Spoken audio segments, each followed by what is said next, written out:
We should be live. I got prompts showing we're live. Okay. And did you press record? Oh, good thinking. Make sure I'm live before I do that. Okay, I'm live. All right. I'll press record.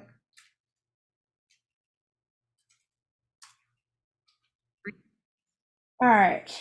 Let me go ahead and get started. Hello. We'll try that again. 3, 2, 1. Hello, everyone. Welcome to this special episode of the BookSight podcast. Well, this is not our normal format. That is for a good reason. You see, this week has been absolutely chaotic. And we had a little bit of an incident in our apartment. You see, on Sunday night, our apartment flooded. We had a tenant on the 4th floor drop the water tank for the toilet on the pipe and it ruptured. Water went down 3 other floors and made it into our apartment. So we have vacated and we're in a hotel right now. Everything is fine with our belongings, but I don't have my normal audio equipment. So I decided to do a live stream, which will become available later on the podcast. So wanted to let you guys know about that. And for this special episode, I decided to interview my boyfriend, Michael Doise. Hello, everyone. Hey, Michael. Thanks for having me, Taylor. Yeah, it's always great to have you. And I mean, I was going to interview you sometime on this podcast, but why not now? Right. Yeah. Super excited to interview you. And you are doing a lot of things. So can you kind of tell me about yourself? Sure. So, if folks do not know, I'm a software developer. I develop for a company called Blind Insights LLC. We build an app called Wayround, and it is a mobile app that is an NFC labeling app for all users, but has a focus on accessibility. And we have several different types of tags you can buy. So you could go to wayaround.com to learn more about that. I also build other apps for iPhone and Android and websites. So anything tech related, I try to mess with it. So I also have the YouTube channel at Mike Doise on YouTube, and you can find programming videos, gaming streams, all kinds of cool stuff there. I'm a technologist and just all enjoy doing anything related to technology. Yeah, Michael, and that is really awesome. And I know that a lot of my viewers are finance people, and you know, having programming skills can actually be very helpful in terms of the field of accounting. I'm going to be doing some videos and some talks on that later, but Michael is definitely one of those people who has taught me a lot about programming and tech. So, Michael, can you explain why you got into technology? Sure. So, the stereotype is that if you're blind or low vision, you're into music or technology. Yes. And one of the things for me was whenever I was growing up, didn't have a passion for anything. And um, I used technology. I didn't really care how it worked. And then somebody at a camp I was at as a kid said, "Oh, did you know you could do all this stuff with technology?" And I had no clue. And so I don't attribute it to needing to know it because of using a screen reader or anything like that. I just want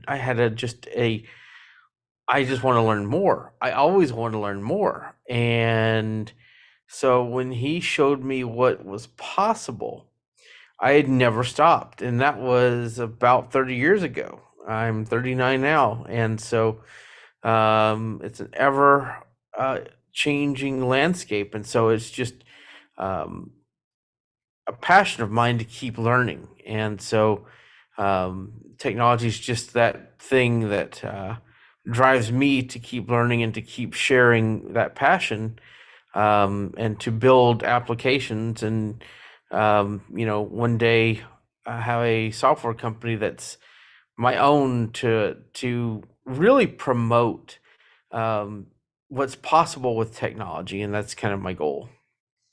Yeah, Michael, and it's really awesome what you've been able to achieve. I mean, you've been making apps for I don't even know how long. And, I've really seen you grow in terms of your tech skills and your coding and all of that kind of stuff. So I'm super excited that you're really into this because I feel like it's going to help a lot of people.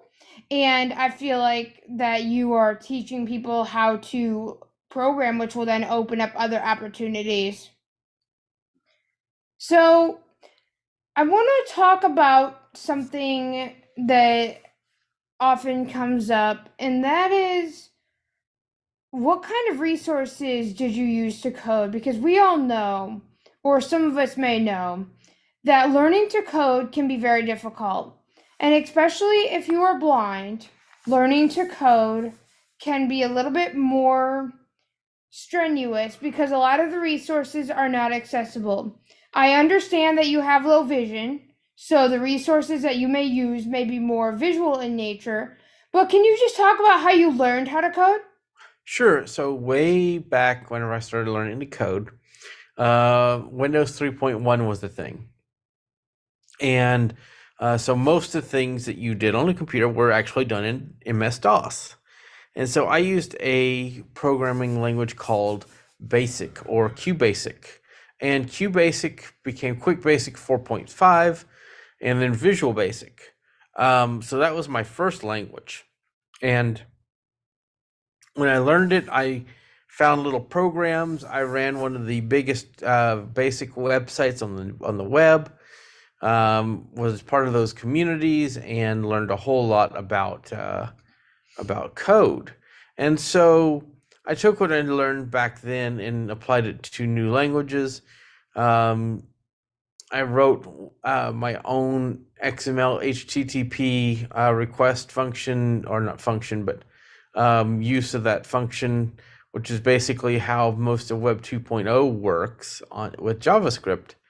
They call it AJAX, which stands for asynchronous JavaScript and XML, and didn't really use it for much, but that's what jQuery and other things became. And I basically Google searched most of what I needed, and there's a website called Stack Overflow that you can get information from. Very helpful. Yeah. Not as helpful anymore with No. ChatGPT and things like that. But it's just where you go online and find the best resources. LinkedIn Learning, or previously lynda.com, has been a very good resource for me, and I've really used it. And then Codecademy. All of those resources are really where I've learned to code, not from college or a boot camp, but I'm completely self-taught. So. And that's super important. Like I was saying earlier, my whole audience is in the finance sector. So if you guys are not aware, if you're trying to learn how to code, there's really three main avenues that you can pursue. Number one is your traditional computer science degree from a traditional university, 4 years, really expensive, a lot of debt, and not a lot of practicality. Obviously, with that option, though, you get the piece of paper, which is what traditionally employers would value. Now, these days, there's a couple other options that people are pursuing. Number one is going a self-taught route, where basically you spend a period of time just teaching yourself. So that could be online resources, YouTube, other things that you find, communities. You're teaching yourself. There's no structure, no curriculum. You're just doing it yourself. Of course, not a lot of people succeed in this route, but it's definitely a possibility, and Michael is a true testament of that. Now, another route that people take is called a boot camp. Now, boot camps have been popping up for a while now, and what they do is they try to accelerate the path to learn to code. So basically, you go to this boot camp, and it costs a lot of money, 10 to 20,000 on average, and you learn a lot about coding in a very short period of time, hence the name boot camp, because you're learning a lot, almost like the military boot camps, right? So the thing with those though is that not a lot of employers really see the value really in those. I mean, some do, right? But they're not kind of as well known as like the universities. And a lot of them are not accredited as the university, so they're kind of, not that accredited and not that good for quality. There's been a lot of lawsuits and things. And so, Michael, having said that, have you ever considered going to a boot camp? No, I have not, because personally I feel like I can get all the knowledge I need online and through practical experience. Somebody told me a while back, and it's very good information. If you go to college for programming, you're 4 years behind, and I kind of feel like that with a boot camp, because by the time you finish school, the knowledge you're going to need is already outdated, and you could be practically doing the code that you need to do, and you're already ahead of the game because things change so fast. And so that's my view of that is, if you're self-taught, then you're keeping on top of the newest technologies in the areas that you're using. And if you're not using that area, well, if you could just Google it and get all the information you need at that point. Yeah, or ChatGPT these days. Mm-hmm. And I want to kind of shift to another topic. And this is going to bring up a lot of controversies. Michael, I said we weren't going to cover this today, but I just couldn't resist. Because the thing is, my audience is all accountants and bookkeepers and CPAs and tax people. So I want to talk about how the recent AI advancements in tech and the tech industry in general will impact us financial professionals. Because when tech moves really fast, if it moves towards more automation, then what's the future of accounting and tax? So we're going to kind of talk about that in this next part of our episode here. So, Michael, what do you think the current state of AI is in, the current time? Artificial intelligence is really coming into modern culture with DALL-E, which is the image recognition, and well, it's the image creation tool. I don't remember the proper term for it. Image generation? No, there's a proper AI term for it. Oh yeah, I don't know. And it's very interesting what it's able to do. It can make, you could say what kind of image you want. It'll go scour the internet for what it needs and then build an image. And sometimes it looks good and sometimes it does not. No, I made some pretty bad ones. But it's, if you give it the right thing, it can do some wonderful stuff. We have ChatGPT that can write pretty much anything you want, dialogue or things like that. And then we have image recognition that can tell you what's in an image. And we have now this new VALL-E, VALL-E, that you give it a few sentences and it will create a whole voice text-to-speech for you. That one's a little bit behind, so it's not quite there. And then we have Whisper AI, which is a audio transcription solution that, love that. I believe Taylor may be using. I am. To generate transcripts. Yes. It does a bit better than Amazon's and others, which is fantastic. But artificial intelligence can also be used in, coming up with projections. So if you could think about how the stock market is doing, AI can look at trends and make predictions based on that.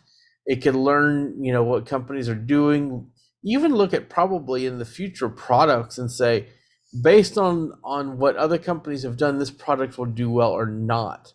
So AI, even in the financial areas of what's possible, is really going to break out in the next year or so. And we've had smartphones, we've had all the things on smartphones were really, in my opinion, the last major tech.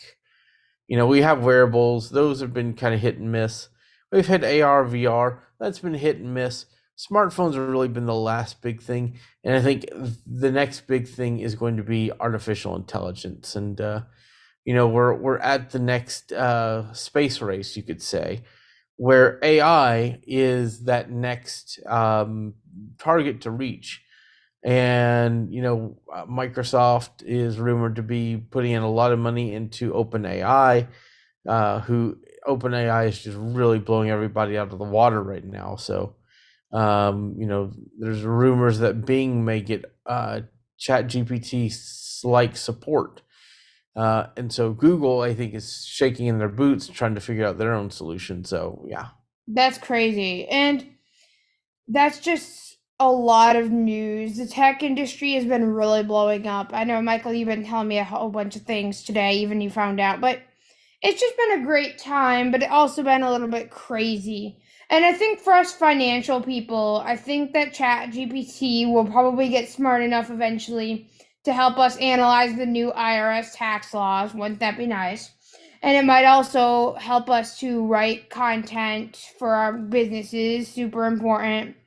And also, I don't think it can give tax advice, but I guess we never know. That could be interesting. I bet it could. I mean, you give it enough rules Mm-hmm. and you give it enough parameters, and then you start asking it questions about those rules and parameters, and it will give you results. You just have to make sure that the rules and parameters are structured to a certain topic, and not to it can't get confused by American tax code compared to European tax code or Canadian tax code. Yeah, that's what I'm afraid could happen. Now AI could say that these are the rules for US tax code compared to EU, but I think you just want to make sure. And always, always, always, when you're using AI, you need to fact check it. And that's one thing that a lot of people don't do. They take what ChatGPT says as law and they don't fact check. That can be very dangerous in the financial sector. Yes. So that's one thing you always have to do. Yes, absolutely. And I think that that's super important to make sure we fact check. And we've got some other things that we're going to talk about, but I want to go ahead and take a little bit of a chat break because I'm recording this episode live on YouTube, and we've got a chat message from one of our friends, Doug Oliver, and he says hello. He's been a long-term supporter of the channel and super excited about him, but if anyone else is watching, please go ahead and say hi in chat, and we can kind of have a conversation. If you have questions that you would like to ask Michael, I would love to go ahead and ask those, and we'll have more of a conversation, but I just thought I would acknowledge chat before it got to more, chaos. So, yeah, I just thought I would go ahead and get the chat, but I'll keep going and asking more questions until I get more questions from the chat. So, let's see. So, Michael, do you think that AI will be taking jobs eventually? No, I don't. Maybe eventually, when AI becomes general AI, which means can do everything. Okay. But I think what's going to happen is that humans are going to have to evolve and guide the AI to do what we need it to do. Yes. A lot of people say that it's not going to be about writing code or putting in finances or working a spreadsheet. It's going to be writing prompts to the AI. And, I was hearing an article today or a podcast that some schools are blocking ChatGPT. And I think that's a bad thing because it's short-sighted in the fact that you don't know where ChatGPT is going to go, and it's only going to stick around and get better. So, a lot of people are saying what students need to do is get good at writing prompts to ChatGPT, and then when you get the data back, fact check it, and then verify that what it gives you is correct. Yeah, that's an interesting thing. I mean, I'm not a student currently, right? But I use ChatGPT all the time. But I think that's very interesting that some schools are trying to block it. Yes, and even Stack Overflow does not allow the use of ChatGPT in generating programming answers. Well, I don't really think you contribute there anyway, do you? I personally do not. I rarely even get information from there as well. I used to all the time, right? But I think ever since ChatGPT, Hmm. I haven't gone to there once, have you? Not usually. I mean, I'll still Google search if ChatGPT will not give me the answer I need at all. And that's the one thing. Sometimes ChatGPT will give you code. It's like, oh, well, that looks perfect, but you run it and it's like, oh, that does not do anything, or that module doesn't even exist. I had that just about 10 minutes ago. So those are things to keep in mind with that. Yeah, and it's always good to fact check. I can't stress that enough. I mean, there have been some tweets on Twitter and tax Twitter saying how there was people that were trying to train ChatGPT to be an accountant, but again, it kind of worked, but then it really didn't. So, who knows what the future that's going to hold? But of course, right now we're trying to deal with a CPA pipeline that is not keeping up with demand, and I don't know if like eventually AI would try to help with that gap, because I mean, if there's a shortage of CPAs, what are we gonna do, right? I mean, have AI help? Who knows? I mean, that's just something to think about, because if we're not getting enough CPAs, the work still has to be done somehow. So I'm wondering if AI would eventually fill in that gap. There's so many questions that we still have left to answer, and I think that we need to keep up on this and make sure that we understand what's happening, because I feel like automation and AI is not going anywhere, and it's going to keep going. It's going to keep getting better. And I think what we need to do as an industry, as people in the financial, bookkeeping, tax, and other industries, is we need to embrace AI. We need to embrace automation, and we need to use it to our advantage. Because here's the thing, y'all, it's not going away. It's going to keep getting better, and it will probably help us in the long term to be a better profession. But we just have to learn how to fact check it and actually embrace it, because I know that a lot of accountants don't like to change, right? We've talked about this, Michael. I think you've seen examples of this, haven't you? I've told you Yes. about things. Yes, and one thing I do want to mention too is the accounting industry already uses AI and just doesn't really know it yet. For example, TurboTax. When you upload your taxes in TurboTax, you upload your W-2 and in your 1099s. You are uploading those to a algorithm that looks at that printed material and grabs that data and puts it into a format that can be recognized by the software, and that's using optical character recognition and algorithms to analyze the sheet and put the data into a online form that is the equivalent of what is shown on paper. And that's also the same for other financial forms. And so it's very interesting how people have been using AI and they don't even realize it. But yeah, even in QuickBooks, y'all, when you categorize transactions, QuickBooks try to uses AI to help you categorize them. Of course, 99% of the time, it's not always accurate, right? I'm sorry, but if you're going to put my Best Buy purchase in the uniform section of QuickBooks, I think we have some work to do. But it at least helps, and it will get smart enough, it will learn by rules and things that you set up. And it's like an AI. So we use AI in the industry, but again, we don't know it or we don't think about it. And so I think what we need to do is we need to think about it. We need to figure out how we can use it more to help us to be better professionals, and also to address the pipeline shortages and just everything else. All right, so we have some chat messages I want to address here. So Doug Oliver says, I can't wait to start my job. Awesome, Doug. You're going to be working at Amazon. That's super exciting. And then we also have Madeline says that she is Doug's girlfriend and she wants to say hi. Madeline, welcome to the channel. If you haven't subscribed yet, feel free to do so. I post on here very frequently, so don't want to miss my latest content. And that goes for anyone in the chat. If you haven't subscribed, I'm trying to get to 500 by the end of the month. So let's go ahead and do some subscribing and some liking and share my stuff about all my podcast episodes, and I go live. So yeah, go ahead and interact and make comments, and we'll have a great time in the discussion and comments and chat. So I just wanted to go ahead and address those messages there.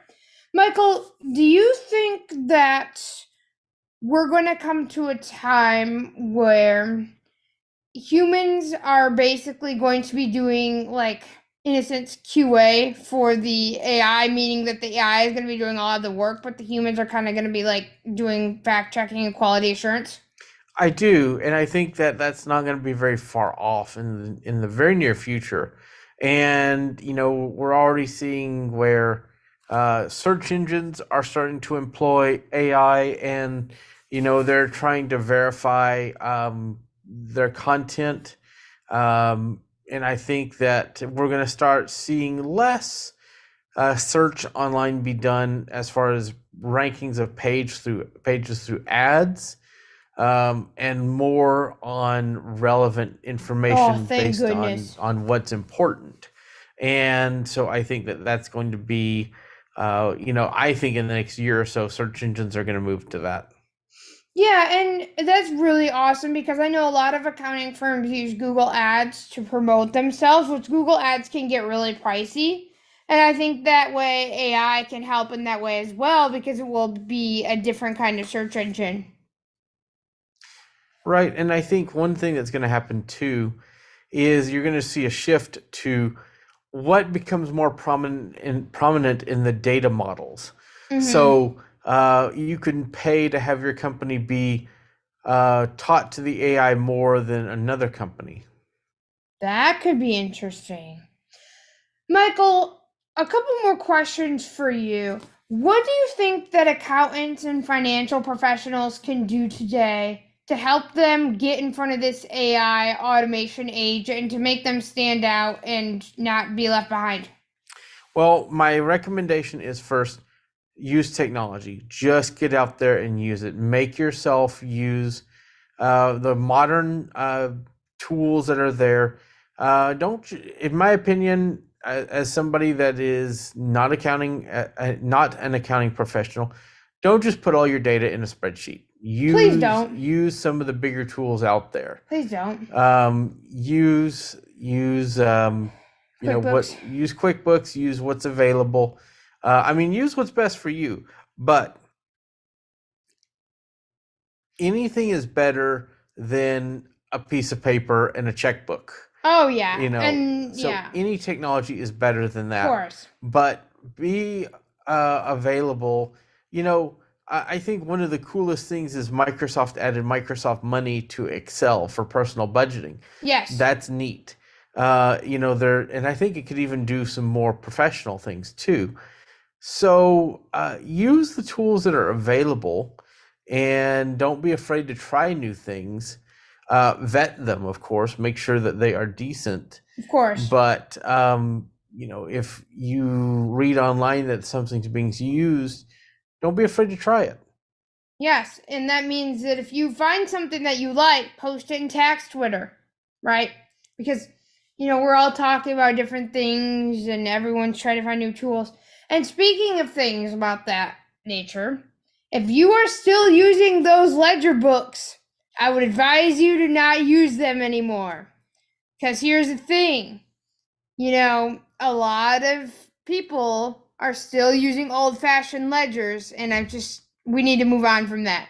In addition, I read something the other day that most accounting firms still only use checks for payments. Now, y'all know, or maybe you don't because you don't know me enough, I hate checks. They're a pain in my butt, and I don't even accept them. I know that's very in the minority. But the thing is that checks are just a pain. You're going to have to deal with, like, voided checks or insufficient funds. I've had so many check problems over the years, and I'm just like, I'm done dealing with them. So if you're not accepting credit cards or even ACH, that needs to be your first step.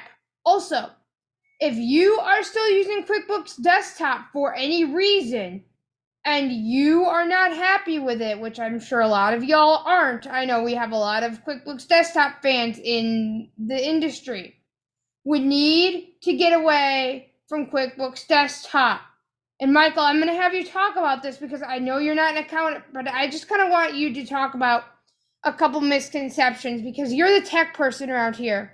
And I want to kind of talk, about some misconceptions about QuickBooks Desktop versus QuickBooks Online because I've talked about this a lot, but I just kind of want you to weigh in. So, a lot of accountants think that QuickBooks Desktop is more secure. What are your thoughts? So QuickBooks Desktop, okay, here's my personal opinion on this. Anything on your computer that doesn't require an internet connection, if you're offline, if your computer is in a room with no cables connected to it other than power, obviously it's going to be more secure. Of course. However, your computer running QuickBooks Desktop that's online, if they stop supporting that software, will eventually be less secure and be hacked. Also, if you're running QuickBooks Desktop and you keep all of your data on that computer and you don't have a backup, you are opening yourself up to losing all of your financial data for your company and your clients. So depending on how you do things, that is a bad thing as well. So QuickBooks Online, going to the cloud, just like Microsoft Office Online, just like Google Workspace, just like everything else that's online, is another subscription, but it will probably save you money in the end and provide that peace of mind in knowing that your content will be backed up. Yes. Now, another common misconception I get is they say that QuickBooks Online is not secure because it's in the cloud. Thoughts? So that is incorrect because what else is in the cloud? Everything else. Your bank. Yes. Your bank is in the cloud. What does the term cloud mean? Do you know, Taylor? I don't. The term cloud is a very big misconception. And let's clear that up now. Okay. The term, all of my data is in the cloud. Oh, no. Where's your email? In the cloud. In the cloud. Where is your financial data? In the cloud. Where is your information for when you went to college? In the cloud. In the cloud. So what is the cloud? Everything. No, the cloud is just a synonym for the internet. Okay. That's all the cloud is.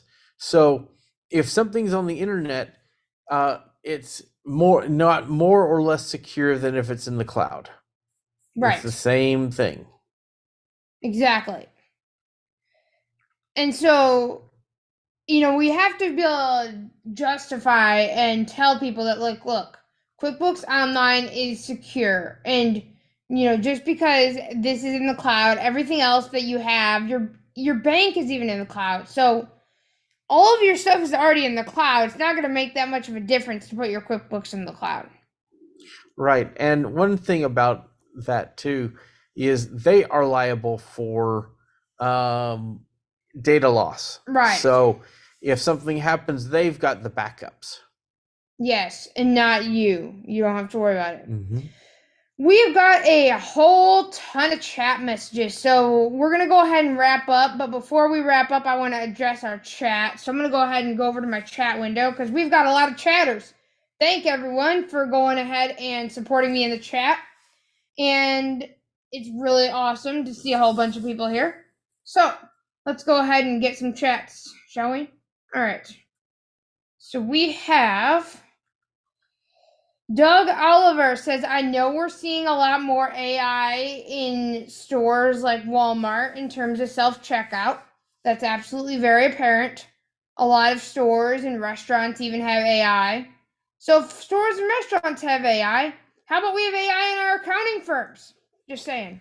Well, and I want to talk to that. I would not call self-checkout to be AI. Okay, go ahead and talk about that.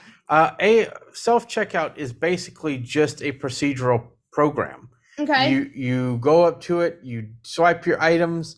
It's basically just a search engine and referencing what it needs to look up. It doesn't actually use any neural networks or data models to do checkout. So I would not consider a store self-checkout to be true artificial intelligence as we know it today. Okay, good to know. I mean, we might consider it, it's a barcode scanner. It scans it and it looks it up in a database, but I don't think that's anything near like optical character recognition, kind of like, Amazon on the Echo devices has the show and tell feature, which is OCR. That's pretty neat. But I think what we have for Walmart self checkout is just kind of primitive OCR or barcode scanning and recognition technology. Okay.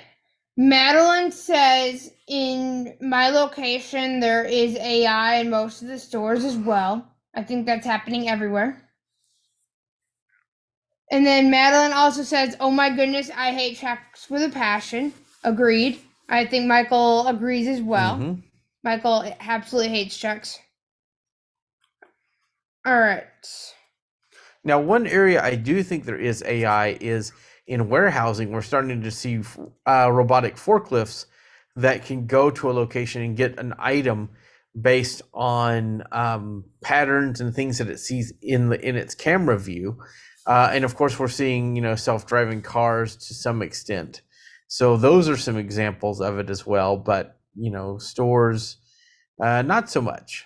No. And then we also have, that's just saying it's true that AI is not like self-checkout.